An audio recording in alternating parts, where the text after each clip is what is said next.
Good morning, everyone. Here we discuss chapter number 3 of entrepreneurship development. Chapter number 3 जो आपका ED का है वो है स्मॉल एंटरप्राइजेस.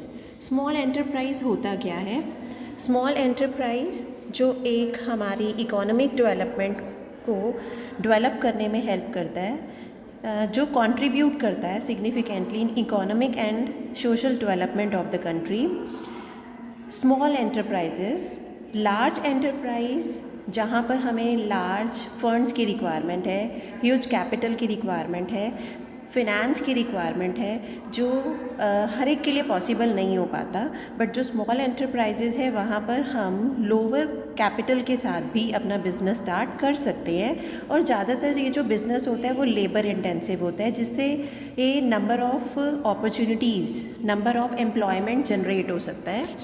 एंटरप्रेन्योरशिप डेवलपमेंट, यहाँ पर स्मॉल एंटरप्राइजेज़ जो है, small and medium enterprises are the backbone of industrial development. जितनी भी इंडस्ट्रीज़ हैं उसको डेवलप करने के लिए अब हर जगह पर सब बड़ा बड़ा काम तो नहीं होता ना, छोटे छोटे पार्ट्स में भी काम होते हैं. हर एक ऑर्गेनाइजेशन को स्मॉल पार्ट्स की भी रिक्वायरमेंट होती है. ये जो स्मॉल पार्ट्स बनाए जाते हैं वो स्मॉल ऑर्गेनाइजेशंस पर ही बनाए जाते हैं. इसके मेन दो फ़ायदे क्या हैं कि आप तो एक लीस्ट कैपिटल से स्टार्ट कर सकते हैं, दूसरा लेबर इंटेंसिव है तो यहाँ पर एम्प्लॉयमेंट ज़्यादा जनरेट होता है. Ministry of micro small and medium enterprises contribute, ये जितनी भी हम इसको स्मॉल एंटरप्राइजेज़ को बोलते हैं MSME. इसको जो हम MSME बोल रहे हैं, यहाँ पर ये जो कंट्रीब्यूट करता है हमारे GDP में नियरली 8%, और मैन्युफैक्चरिंग आउटपुट स्मॉल एंटरप्राइजेज़ में जो होता है दैट इज़ 40%, और एक्सपोर्ट में जो कंट्रीब्यूट करता है that is near about 45%. They provide the largest share of employment. Agriculture के बाद जो हमारे को एम्प्लॉयमेंट जनरेट करता है वो स्मॉल एंटरप्राइजेज़ होती हैं. अब यहाँ पर कुछ एक पॉइंट्स बताए गए जिसमें दोबारा से फिर यही रिपीट हो रहा है कि यहाँ पर स्मॉल एंटरप्राइजेज़ को एक इम्पॉर्टेंट बताया गया जो हमारी कंट्री की ग्रोथ के लिए सबसे ज़्यादा इम्पॉर्टेंट है. एंटरप्रेन्योरशिप या जितने भी इनोवेशंस हमने क्रिएटिविटी का काम करना है वो सब पहले स्मॉल एंटरप्राइजेज़ में ही पॉसिबल होता है. इसकी जो स्टार्टिंग की गई वो कौन से मॉडल से स्टार्ट हुआ, that is a Gandhi model. इसके लिए एक एक्ट भी बनाया गया 2006 में, that is MSME act 2006. Pre liberalisation से पहले 1948 में एक एक्ट बनाया गया था इंडस्ट्रियल पॉलिसी. उसके बाद दोबारा से इसमें चेंजेस होते गए, चेंजेस मतलब अमेंडमेंट्स होती गई. 1991 तक लिबरलाइजेशन आ चुका था, ग्लोबलाइजेशन आ चुका था. यहाँ पर अब हमें एक कंट्री के साथ नहीं, नंबर ऑफ़ कंट्रीज़ के साथ डील करना था. 1991 तक स्मॉल एंटरप्राइजेस का जो ग्रोथ रेट था वो 3 टाइम्स हो चुका था. 1996 में फिर से ये ग्रो किया. यहाँ पर कुछ बताया गया है कि जो हमारी स्मॉल एंटरप्राइजेज़ होती हैं वो भी दो तरह से होती हैं. एक होता है मैन्युफैक्चरिंग एंटरप्राइजेज़ और दूसरा service enterprises. Manufacturing enterprises micro level पर जो मैक्सिमम यहाँ पर इन्वेस्टमेंट है वो 25 लाख होनी चाहिए. स्मॉल एंटरप्राइजेज़ में ₹5 करोड़ और मीडियम एंटरप्राइजेज़ में ₹10 करोड़. ऐसे ही सर्विस एंटरप्राइजेज़ भी हैं जो हमें सर्विसेज प्रोवाइड करती हैं. वहाँ पर माइक्रो के लिए इन्वेस्टमेंट क्या होना चाहिए, ₹10 लाख, स्मॉल के लिए ₹2 करोड़ एंड मीडियम के लिए ₹5 करोड़. ये टेबल हम दोबारा से यहाँ पर नेक्स्ट स्लाइड में देखेंगे.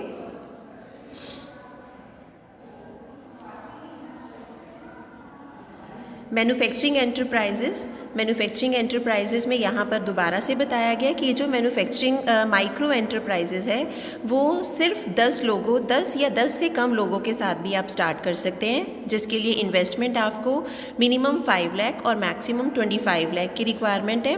यहाँ पर जो आप लोग काम करते हैं वो नॉट बाय चॉइस नहीं किया जाता बट नेसेसिटी को देखते हुए किया जाता है.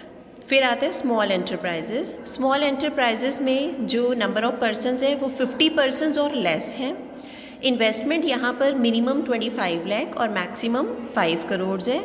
यहाँ पर जो वर्क किया जाता है उसका main purpose to earn small amount of profit, इसके लिए किया जाता है. उसके बाद आता है मीडियम एंटरप्राइजेज़, जहाँ पर मैक्सिमम नंबर ऑफ़ पर्सनस कितने इन्वॉल्व हो सकते हैं, 250 एम्प्लॉयज़. सेकेंड पॉइंट में इन्वेस्टमेंट बताया गया जहाँ पर मिनिमम 5 करोड़ और मैक्सिमम 10 करोड़ होनी चाहिए. यहाँ पर जो काम किया जाता है जिसका main purpose to earn profit है और इससे स्टैंडर्ड ऑफ लिविंग भी, क्योंकि उसी का जब प्रॉफिट अर्न करेंगे तो इनकम इंक्रीज़ होगी, इनकम इंक्रीज़ होगी तो उसका पार्ट एम्प्लॉयज़ के पास भी जाएगा, इकोनॉमी में भी जाएगा, जिससे स्टैंडर्ड ऑफ लिविंग भी इंक्रीज़ होगा। अब हम बात करते हैं सर्विस एंटरप्राइजेज़ की। मैंने आपको बताया था जो स्मॉल एंटरप्राइजेज़ है उसको 2 पार्ट्स में डिवाइड किया गया है, एक तो मैन्युफैक्चरिंग कंसर्न और दूसरा सर्विस कंसर्न। सर्विस कंसर्न में माइक्रो एंटरप्राइजेज़ जो हैं उसमें इन्वेस्टमेंट कितना है 10 लाख, स्मॉल एंटरप्राइजेज़ में 10 लाख टू 2 करोड़ और मीडियम एंटरप्राइजेज़ में 2 करोड़ से लेकर मैक्सिमम लिमिट इसकी क्या है 5 करोड़। ये थे आपके मैन्युफैक्चरिंग कंसर्न और सर्विस कंसर्न। अब पॉइंट आता है एडवांटेजेस। यहाँ पर दोबारा से रिपीट हो जाएगा, ये जो एडवांटेजेस वाले पॉइंट्स हैं इसको आप करेक्टरिस्टिक्स में भी ले सकते हैं, जिसमें पहला पॉइंट बताया गया एम्प्लॉयमेंट जनरेशन। एम्प्लॉयमेंट जनरेशन होता क्या है? जब मैंने इसका इंट्रोडक्शन ही स्टार्ट किया तो मैंने आपको स्मॉल एंटरप्राइजेस का यही बताया था कि जो स्मॉल एंटरप्राइजेस है वो आपको 2 बेनिफिट्स प्रोवाइड करता है। 2 बेनिफिट्स कौन से कि आप तो एक लोअर कॉस्ट के साथ इसको स्टार्ट कर सकते हैं, दूसरा नंबर ऑफ़ एम्प्लॉयमेंट जनरेट करता है, क्योंकि वर्क जो होता है वो मशीनरीज़ के साथ नहीं होता, पर्सनस को ही करना होता है। जब पर्सन को करना होगा तो नंबर ऑफ़ पर्सनस इन्वॉल्व होंगे, जितने ज़्यादा लोग इन्वॉल्व होंगे उतने लोगों को एम्प्लॉयमेंट दिया जाएगा। तो फर्स्ट पॉइंट क्या क्लियर करता है कि स्मॉल एंटरप्राइजेस एम्प्लॉयमेंट जनरेट करता है। क्लियर। सेकेंड पॉइंट है सेल्फ एम्प्लॉयमेंट। सेल्फ एम्प्लॉयमेंट का मतलब क्या है कि यहाँ पर लेबर इंटेंसिव है। दूसरा, आप अपने कैपिटल से बिजनेस स्टार्ट कर सकते हैं जिससे आपको खुद को एम्प्लॉयमेंट मिली, आपने अपना कैपिटल यूज़ किया जिससे आपको किसी और की रिक्वायरमेंट नहीं हुई। तो यहाँ पर सेकेंड पॉइंट आपको क्या कहता है सेल्फ एम्प्लॉयमेंट। तीसरा पॉइंट आपको कहता है optimum use of capital. Optimum use of capital का मतलब क्या है कि यहाँ पर आप जब कैपिटल यूज़ करते हैं तो उसके पास उसके आपके अर्ली रिटर्न्स आ जाते हैं, क्योंकि बहुत ज़्यादा इन्वेस्टमेंट नहीं करते हो, बहुत लंबे टाइम के बाद उसके रिटर्न्स नहीं आते हैं। आपने कैपिटल लगाया, उसके रिटर्न्स आपको आए, जितने रिटर्न्स एक्सेस में आपके पास आए आपने उसको फर्दर इन्वेस्ट किया और फिर दोबारा उसके पास उससे रिटर्न्स आपको आने लग गए। तो यहाँ पर जो हम अपने कैपिटल का यूज़ करते हैं वो ईजिली करते हैं। एक और शॉर्ट में पॉइंट बताऊं तो फॉर एग्जांपल आपने कैपिटल लगाया, आपके पास जो रिटर्न्स आए that is your small savings, और फिर वो सेविंग्स को आपने दोबारा से कहीं इन्वेस्ट कर दिया, इन्वेस्ट किया तो उसके ऊपर आपके पास रिटर्न्स आए। और आपको पता है कि जो स्मॉल सेविंग्स हैं इन फ्यूचर वो क्या बन जाती हैं आपकी इन्वेस्टमेंट बन जाती हैं और जो एक बिज़नेस को एक्सटेंड करने में हेल्प करती हैं। Next is facilitate entrepreneurship development. यहाँ पर ये जो स्मॉल एंटरप्राइजेज़ है वो सिर्फ आपको अपॉर्चुनिटीज़ नहीं प्रोवाइड करता, सिर्फ लार्ज नंबर ऑफ़ एंटरप्रेन्योर्स को ही अपॉर्चुनिटी प्रोवाइड नहीं करता, यहाँ पर आपको मोबिलाइज भी किया जाता है आपके स्किल्स को। क्योंकि मैंने बताया कि जितने भी क्रिएटिविटी है, जितने भी इनोवेशंस हैं वो हम यहाँ से स्टार्ट कर सकते हैं स्मॉल एंटरप्राइजेज से, क्योंकि लार्ज बिजनेस में इस तरह के रिस्क हम जल्दी से कैरी ऑन नहीं कर सकते हैं। तो जितना भी एंटरप्रेन्योरशिप डेवलपमेंट है वो कहाँ से पॉसिबल होता है स्मॉल एंटरप्राइजेज से। Next, use of local resources. हमारे जो लोकल रिसोर्सेज हैं हम उसका बेटर यूज़ करते हैं, हम लोकल रिसोर्सेज को ही यूज़ करते हैं जो हमें लोकल एम्प्लॉयमेंट भी जनरेट करता है, लोकल पॉपुलेशन की इनकम बढ़ती है, उनका स्टैंडर्ड ऑफ लिविंग भी रेज होता है। तो यहाँ पर जो हम मेन फोकस करते हैं वो लोकल रिसोर्सेज को करते हैं, कोई इम्पोर्ट में बिलीव नहीं करते हैं। Next is balance regional development. अब आपको पता है लार्ज ऑर्गेनाइजेशन जो ज़्यादातर कंट्रीब्यूट करती हैं वो डेवलप्ड ऑर्गेनाइजेशंस में करती हैं, बट जो डेवलपिंग नेशन है या अंडर डेवलप है वहाँ पर बैकवर्ड एरियाज़ को जल्दी से डेवलप नहीं करती हैं। बट जो स्मॉल एंटरप्राइजेज़ हैं वो बैकवर्ड एरियाज़ को भी डेवलप करने में हेल्प करती हैं, वहाँ के लोगों को एम्प्लॉयमेंट मिलता है और वहाँ के लोगों का स्टैंडर्ड ऑफ लिविंग रेज होता है, तो वो एरिया भी जो है वो डेवलप हो सकता है। Next is conservation of foreign exchange. Foreign exchange यहाँ पे कंजर्व, जितने भी लार्ज ऑर्गेनाइजेशन है वो एक कंट्री के साथ नहीं नंबर ऑफ़ कंट्रीज़ के साथ डील करते हैं, जहाँ पर फॉरेन एक्सचेंज पे भी मेन फोकस किया जाता है। बट जो स्मॉल एंटरप्रेन्योर्स हैं वो लोकल रिसोर्सेज को ज़्यादा यूज़ करते हैं, जिससे इम्पोर्ट कम बट एक्सपोर्ट करने में ज़्यादा बिलीव करते हैं।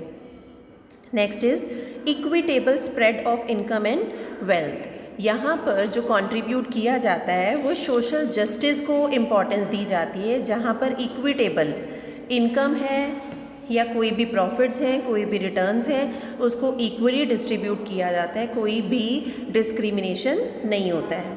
Next is supporting large scale industries. अब आपको ये भी पता है कि जो लार्ज स्केल इंडस्ट्रीज़ हैं वो बड़ा प्रोडक्ट बना रही हैं, पर वो बड़ा प्रोडक्ट बनाने के लिए आपको जो स्मॉल प्रोडक्ट्स की रिक्वायरमेंट है वो नेसेसिटी आपकी कौन पूरा करता है? Small enterprises. तो यहाँ पर स्मॉल एंटरप्राइजेज़ किसको सपोर्ट कर रहे हैं? लार्ज स्केल इंडस्ट्रीज़ को। Last point is contribution towards national economy. अभी मैंने आपको ये पॉइंट बताया कि बैकवर्ड इकोनॉमी भी डेवलप हो रही है। जब ये एरियाज़ भी डेवलप हो रहे हैं, बैकवर्ड एरियाज़ भी डेवलप हो रहे हैं, दैट मीन्स कहीं ना कहीं हमारा जो नेशन है वो भी, उसमें भी क्या आ रहे हैं? डेवलपमेंट्स आ रहे हैं। तो ये डेवलपमेंट्स की वजह से ही कहा जा सकता है कि जो स्मॉल एंटरप्राइजेज़ हैं वो कंट्रीब्यूट भी करते हैं हमारी नेशन को इम्प्रूव करने के लिए, हमारी इकोनॉमी को डेवलप होने में भी हेल्प करते हैं। ये थे एडवांटेजेस ऑफ स्मॉल एंटरप्राइजेज़। अब आता है कि जो हमारे स्मॉल एंटरप्राइजेज़ हैं वो परफेक्ट नहीं है। परफेक्ट का मतलब उनको भी किसी तरह की प्रॉब्लम्स फेस करनी पड़ सकती हैं।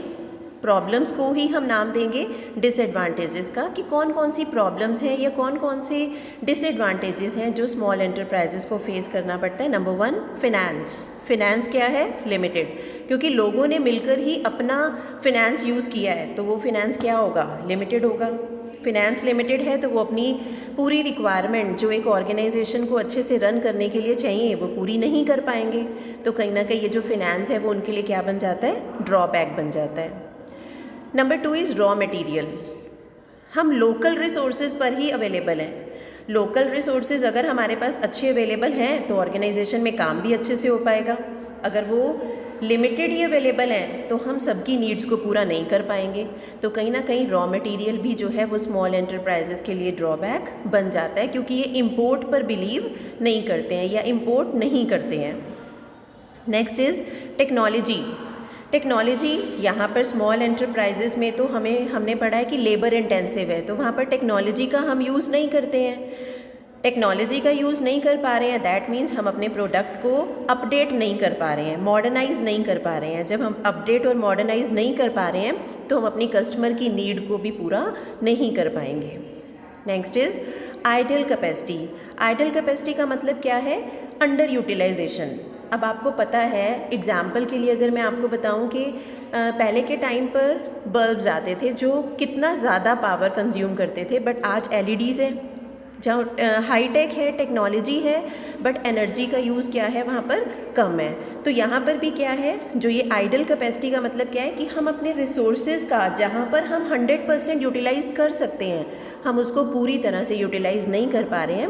वहाँ पर कहीं ना कहीं हमारे रिसोर्सेज जो हैं वो अंडर यूटिलाइज है। Next is infrastructure. इंफ्रास्ट्रक्चर का मतलब क्या है कि यहाँ पर आपको पूरी तरह से डेवलप्ड एरिया नहीं मिला हुआ, डेवलप वर्किंग कंडीशन नहीं है, प्रॉपर वर्किंग कंडीशन नहीं है, प्रॉपर वर्किंग एनवायरनमेंट नहीं है। तो अगर इंफ्रास्ट्रक्चर ही पूरी तरह से डेवलप नहीं है, ये सब भी आपने पढ़ा हुआ है कि एक एम्प्लॉय की एफिशिएंसी को इंक्रीज़ करने के लिए वहाँ का इंफ्रास्ट्रक्चर भी प्रॉपर होना चाहिए, बट आपके पास फिनेंस अवेलेबल नहीं है कि आप इंफ्रास्ट्रक्चर को डेवलप कर पाएँ। Next is marketing. मार्केटिंग क्या है? अब आपको पता है मार्केटिंग सब्जेक्ट आप पढ़कर आए हैं, that start before production and even continues after sale. जो प्रोडक्शन से पहले शुरू हो जाती है और सेल करने के बाद तक चलती रहती है। मेन पर्पस क्या है इसका कि ये जानना कि हमारा कस्टमर क्या चाहता है और जो प्रोडक्ट हमने उसको प्रोवाइड किया है क्या वो लेकर सेटिस्फाइड है या नहीं है। बट मार्केटिंग के लिए यहाँ पर प्रॉपर फिनेंस अवेलेबल नहीं है, जिससे हम मार्केटिंग नहीं कर पाते हैं।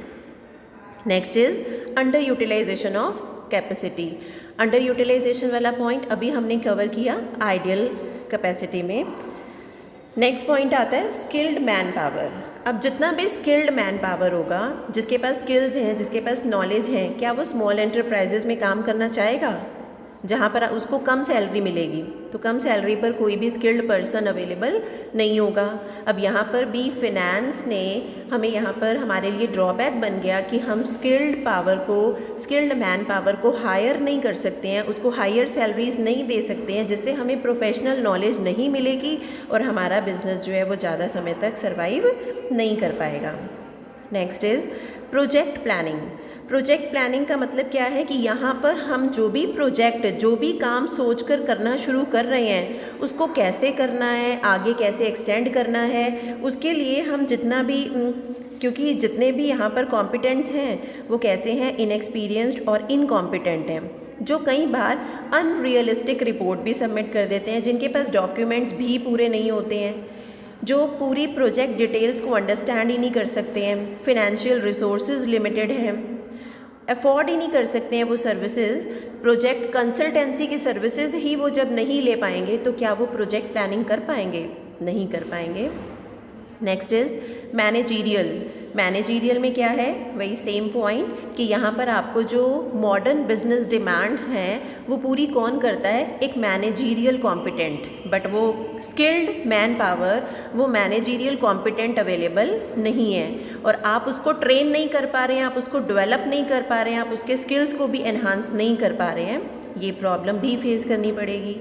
डिस्पर्स्ड एंड अनऑर्गेनाइज्ड, यहाँ पर जो हमारा स्मॉल एंटरप्राइजेज़ है वो अनऑर्गेनाइज्ड है, कोई भी काम करने का एक प्रॉपर वे नहीं है, बस आपने सोचा कि मुझे ये टारगेट कंप्लीट करना है, आप उसी को फोकस करते हुए काम कर रहे हो। एक पर्सन के वेजेस क्या होने चाहिए, कितना परसेंट उसको देना है, अगर कोई पर्सन अपने टाइम से ज़्यादा काम कर रहा है तो उसको एक्स्ट्रा इंसेंटिव्स क्या देने हैं, कोई प्रॉपर मेजरमेंट यहाँ पर नहीं है।